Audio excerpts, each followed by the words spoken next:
नमस्कार, मी Laxmikant Ruikar, news and views मध्ये आपल्या सर्वांचं स्वागत. लोकसभा निवडणुकीमध्ये बीडचा भाजपचा उमेदवार, राष्ट्रीय सरचिटणीस असलेल्या माजी मंत्री पंकजा मुंडे याचा सपशेल पराभव झाला. हा पराभव 5 ते 6 हजार मतांनी, 6,500 मतांनी झाला. पण पराभव हा पराभव असतो, विजय हा विजय असतो. तो 1 मताने हो किंवा लाखभर मताने हो, पराभवाला कुणीच वाली नसतं किंवा कुणी बाप नसतो. विजयाचे हजारो बाप असतात असं म्हटलं जातं.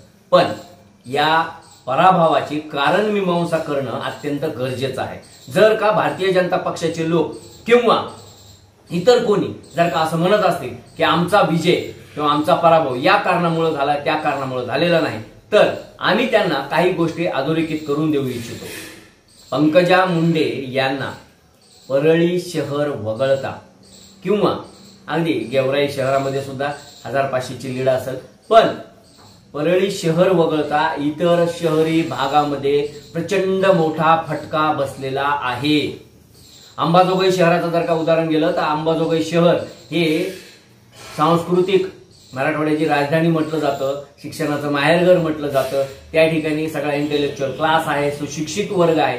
असं असताना देखील आणि त्या ठिकाणी पापा मोदी यांचं नेटवर्क आहे, मुंदडा फॅमिलीचं नेटवर्क आहे. एवढं सगळं असताना देखील जवळपास 7,500 ते 8,000 मतांनी पंकजा मुंडे यांना अंबाजोगाई शहर मायनस राहिलेलं आहे. परळी हे त्यांचं होम पिच आहे, होम ग्राउंड आहे. या ठिकाणी धनंजय मुंडे हे पालकमंत्री आहेत, त्यांचं नेटवर्क तगडं आहे. या ठिकाणी धनंजय मुंडे यांच्या पक्षाचे 23 ते 24 नगरसेवक होते, नगराध्यक्ष देखील त्यांचा होता. तरी देखील परळी शहरानं किमान 15 ते 20 हजार लीड आघाडी त्यांना अपेक्षित होतं, ती आघाडी 7 ते 7,500 हजारावर येऊन थांबलेली आहे. याचा देखील फटका किंवा याचा देखील विचार या दोन्ही बहीण भावांनी करणं गरजेचं आहे. केज शहराची देखील हीच अवस्था आहे. केज शहर हे मुंदडांचं वर्चस्व असलेलं किंवा अशोक पाटील, रजनी पाटील यांचं वर्चस्व असलेलं मानलं जातं. अशोक पाटील आणि रजनी पाटील यांनी थेटपणे बजरंग सोनवणे यांच्यासोबत राहण्याचा निर्णय घेतल्यामुळे या ठिकाणी फटका बसला किंवा या ठिकाणी पंकजा मुंडे मायनस झाल्या असं म्हणता येईल. शिरूर शहर हे 1,500 मतांनी प्लस झालेलं आहे.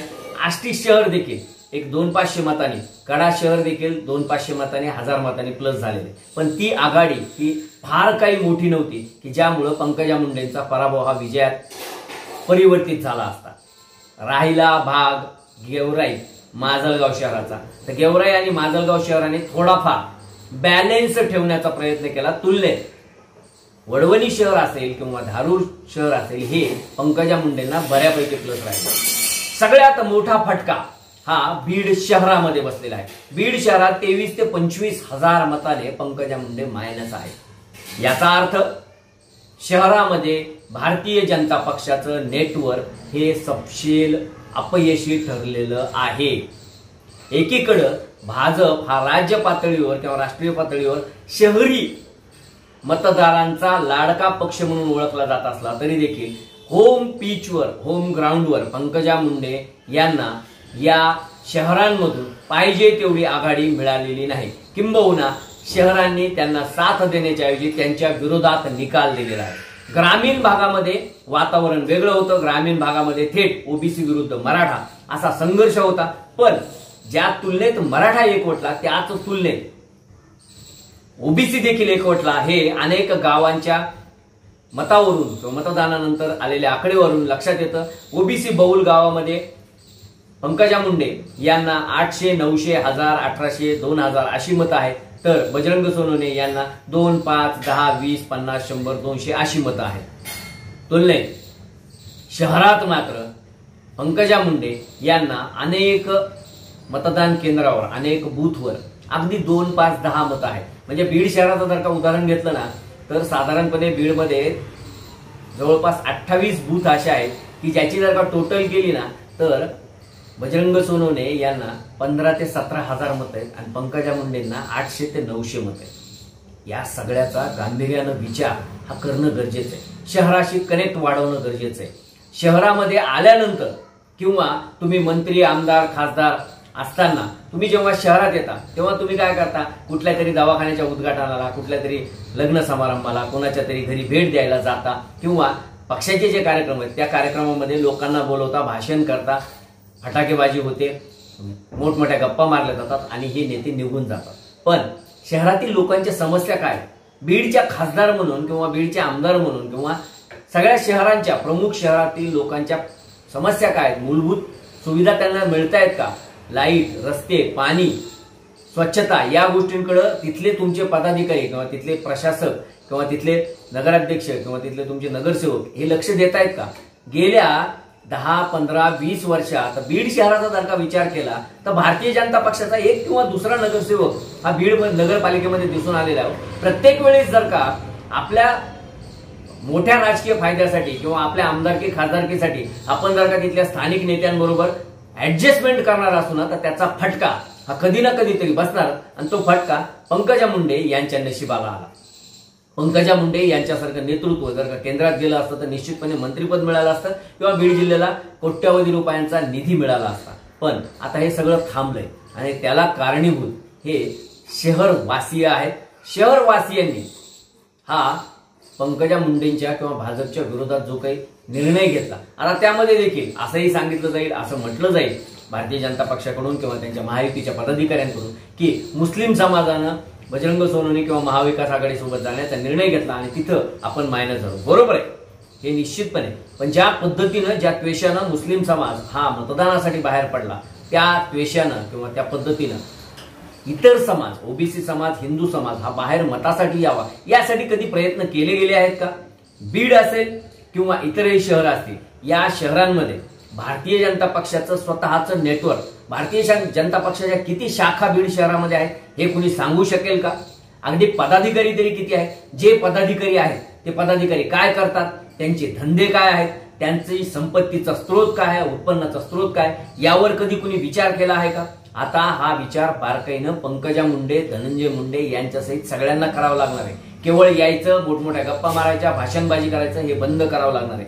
लोकांशी म्हणजे त्या शहरातील निष्णात डॉक्टर्स असतील, वकील असतील, इंजिनियर्स असतील, व्यापारी असतील, उद्योजक असतील, छोटे छोटे व्यावसायिक असतील, पत्रकार असतील, या सगळ्यांसोबत कनेक्ट वाढवावा लागणार आहे. नाहीतर हेच रडगाणं पुन्हा पुढे चालू राहू शकतं.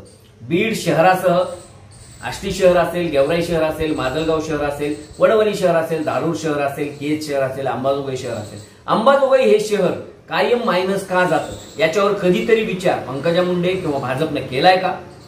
वास्तविक पाहता अंबाजोगाईचा जेवढा काही विकास झालाय किंवा अंबाजोगाईमध्ये जेवढा निधी दिला जातो तेवढा निधी इतर शहरांमध्ये दिला जातो की नाही ही शंका आहे. मग असं असतानाही हे शहर कायम भाजपच्या विरोधात का जातं, कशामुळं मतदार हे नाकारतात याचा देखील विचार ग्राउंडवर जाऊन करणं गरजेचं आहे. केवळ तिथले जे स्थानिक पदाधिकारी आहेत त्यांची सुद्धा नाराजी असू शकते. ते स्थानिक पदाधिकारी हे नेत्यांना मिसगाईड करू शकतात.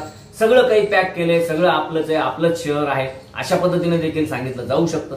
पण या पदाधिकाऱ्यांना गाडीच्या खाली उतरून कधीतरी लोकांमध्ये जाऊन लोकांमध्ये असलेल्या प्रमुख प्रतिष्ठितांना भेटून या समस्या जाणून घेण्याचा प्रयत्न केला पाहिजे. कारण त्या शहरामध्ये राहणारे लोक हे तिथल्या स्थानिकच्या पदाधिकाऱ्यांना वैतागलेले आहेत का, किंवा स्थानिकचे जे नगरपालिकेमध्ये नगरसेवक असतील, नगराध्यक्ष असतील त्यांच्या कारभाराला कंटाळलेले आहेत का, या सगळ्या गोष्टीचा विचार बारकाईनं होणं गरजेचं आहे. कारण लोक हे नगरपालिकेला वेगळ्या विचारानं मतदान करतात, विधानसभेला वेगळ्या विचारानं मतदान करतात आणि लोकसभेला वेगळ्या विचारानं मतदान करतात. आणि यावेळी लोकांनी मोदींचं सरकार येणार आहे किंवा मोदी पंतप्रधान म्हणून हवेत हे डोक्यात ठेवून सुद्धा भाजपच्या विरोधात निकाल दिलेला आहे. हा निकाल सर्वेशाम म्हणजे सगळ्याच शहरांमध्ये अशा प्रकारचं झालेलं आहे असं म्हणता येणार नाही. पण जी प्रमुख शहर आहेत, जिल्ह्याचं ठिकाण असलेल्या बीडमध्ये तर भाजप पूर्णपणे मायनस झालेले आहे. याचा विचार गांभीर्यानं करणं गरजेचं आहे. जे लोक गाडीत फिरतात ना किंवा जे मागं पुढे फिरतात ना त्या लोकांना आता काही दिवस आराम दिला पाहिजे. पदाधिकारी बदलले गेले पाहिजे. ज्यांना खरोखर तडप आहे, ज्यांना पक्षासाठी काहीतरी करायचं आहे, राष्ट्रीय स्वयंसेवक संघाचे काही पदाधिकारी असतील, विश्व हिंदू परिषदेचे काही पदाधिकारी असतील, अखिल भारतीय विद्यार्थी परिषदेमधले काम करणारे काही तरुण असतील, यांना सुद्धा संधी दिली गेली पाहिजे आणि त्यांच्या माध्यमातून पुन्हा एकदा शहरामध्ये भाजपचं नेटवर्क वाढवलं गेलं पाहिजे. हे अत्यंत गरजेचं आहे आणि ते जोपर्यंत होत नाही तोपर्यंत भाजपला अशाच पद्धतीनं फटका बसू शकतो हे सगळ्या वरिष्ठांनी, नेत्यांनी आणि विशेषतः पंकजा मुंडे आणि धनंजय मुंडे यांनी लक्षात ठेवावं. न्यूज अँड व्ह्यूजचे व्हिडिओ आवडत असल्यास लाईक करायला, शेअर करायला आणि न्यूज अँड व्ह्यूज या YouTube चॅनलला सबस्क्राईब करायला विसरू नका. धन्यवाद.